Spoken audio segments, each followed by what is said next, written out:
Chapter 1. The Demonstration. The silence in Alara Vance's office was a weapon. It was a pressure-treated, diamond-heart silence she had cultivated over a decade, designed to make titans of industry sweat through their $1,000 shirts. It was a silence of absolute control, emanating from her throne, a monolithic mahogany desk overlooking the sprawling metropolis of Viridia from the 70th floor. Her interviewee, however, didn't seem to notice.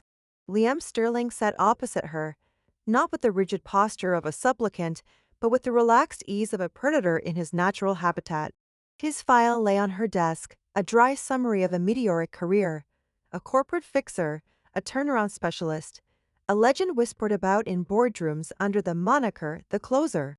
On paper, he was perfect for the co-o position. In person, he was infuriating.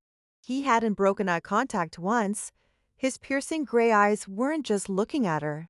They were conducting a full corporate audit, assessing assets, identifying vulnerabilities, and formulating a strategy for acquisition. A faint, knowing smirk played on his lips, a silent challenge to her authority. "Your resume is impressive, Mr. Sterling," Alara said, her voice as cool and sharp as the glass tower she commanded. "You've gutted and rebuilt 3 Fortune 500 companies in 5 years. Advanced Industries is not a failing entity in need of a savior. For you're the market leader. Why should I disrupt a perfectly functioning system for you?" Liam leaned forward, placing his hands on her desk. The move was subtle, yet it felt like an invasion, a claiming of territory.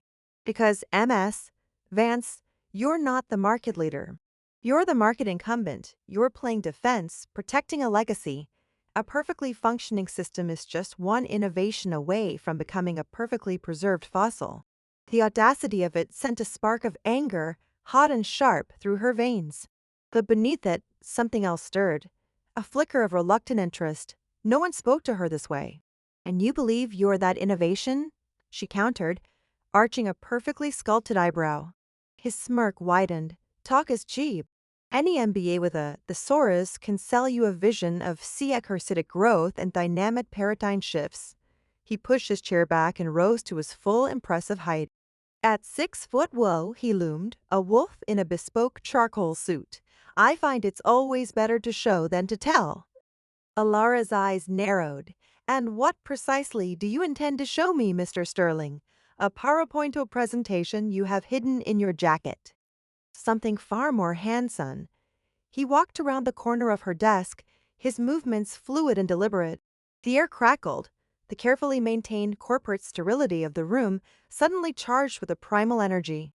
He was no longer an applicant. He was an event, happening right in front of her. "I'm proposing a practical demonstration of my core competencies." He stopped directly behind her chair. Her every instinct screamed at her to stand, to put him back in his place on the other side of her mahogany fortress. But she was Alara Vance. She did not flinch. She did not retreat. She held her ground, her posture regal and unyielding. "My core competency." Liam's voice was a low murmur directly beside her ear, sending an unwanted shiver down her spine. "Is identifying high-pressure systems and relieving the tension before it causes a catastrophic failure." Before she could process the insinuation, his hands settled on her shoulders. His touch was firm, knowing, and utterly inappropriate. A jolt, electric and shocking, shot through her. She should have shouted for security. She should have slapped him. Instead, she sat frozen, her breath caught in her throat. His thumbs pressed into the knotted muscles at the base of her neck. "For example," he continued, his voice a hypnotic rumble, "the CEO. The ultimate pressure point, carrying the weight of the entire organization. You hold that tension here." He applied precise, firm pressure, and an involuntary gasp escaped her lips. "My approach is to address the root cause, not just the symptoms." "This is wildly unprofessional," she managed to say, but her voice lacked its usual steel. It was breathy, frayed at the edges.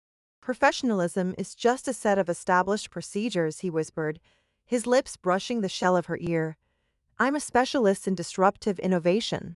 His hand slid from her shoulders, down the starched fabric of her emerald green power suit. They traced the lines of her arms, his touch leaving a trail of fire on her skin. "We need to streamline operations, remove unnecessary layers of bureaucracy." His fingers found the top button of her blazer. With a flick of his thumb, it was open. Her heart hammered against her ribs, a frantic, wild drumbeat against the cool composure she fought to maintain. This was insane. It was corporate suicide. And yet no man had ever dared, no one had ever seen past the Ice Queen to the woman beneath, a woman who secretly craved to be challenged, to have her formidable control matched and mastered. He spun her chair to face him. He didn't sit but leaned over her, his hands braced on the armrests, caging her in. His gray eyes burned with a predatory fire, and she felt a terrifying, exhilarating wave of submission. "Let's talk about mergers and acquisitions," he murmured, his gaze dropping to her lips. "Sometimes a hostile takeover is the most efficient path to integration. You absorb the target's assets, merge cultures, and create a new, more powerful entity. And you? You see me as a target for acquisition." The words were a breathless challenge. "You're not the target, Alara," he said, using her first name for the first time.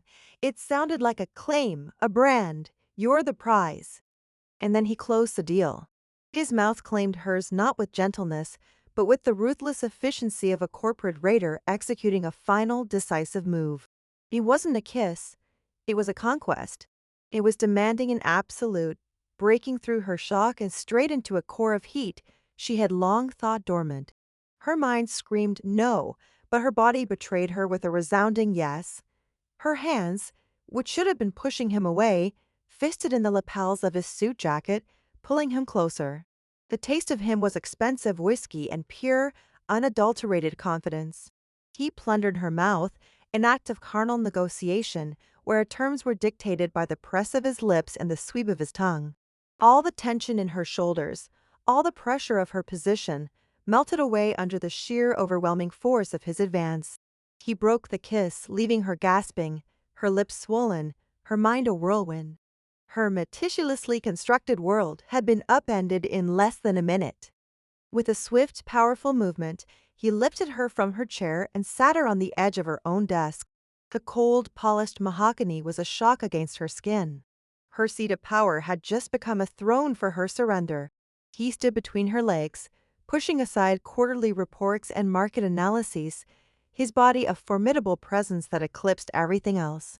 "This," he said, his voice thick with intent as he leaned in again, his hand sliding up her thigh, beneath the hem of her skirt, "is due diligence.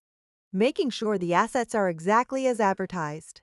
His touch was electric on her bare skin, and she arched back, her head thrown back in a silent admission of defeat, or perhaps of victory. The city sprawled below, oblivious, as the Ice Queen of Vance Industries melted under the ruthlessly Hanson approach of the man she was supposed to be interviewing. The demonstration was in full effect, and Alara Vance, for the first time in her life, was utterly, thrillingly out of control. The job, she realized in a haze of ignited passion, was his. The only question left was the price.